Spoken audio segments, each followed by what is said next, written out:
Per kelias dienas prifilmavau, bet tvarkydams akvariumus, lempas, augalus, rokiruodams taip toliau video apie kaip koridorus, apie krevetės, apie augalų rokiruotę, apie šviesą, apie daug tokių visokių paprastų dalykų. Ir mano pagrindinis tikslas postinimo yra pasiekti tą auditoriją, kuri yra klaidingai išmokinta, kad akvariumas yra baisus daiktas, ir parodyti jai, kad akvariumas yra paprastas. Čia pagrindinis mano tikslas. Ir tas tikslas yra pasiekiamas iš esmės reelsais, trumpais video, kada iš nefollowerių 80% pažiūri tą video.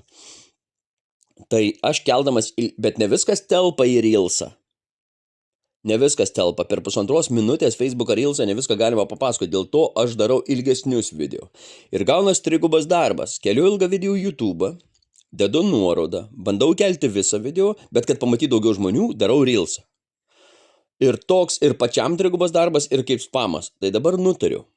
Visą ilgą video keliu į Telegramą ir keliu į YouTube. Jeigu yra trumpas video, irgi eina į šortus YouTube iki 3 minučių ir į Telegramą. O Facebook'e kiekvieną video karpau gabalais po 1,5 minutės ir keliu kaip reelsus. Taip man Facebook'e nebesidubliuos video.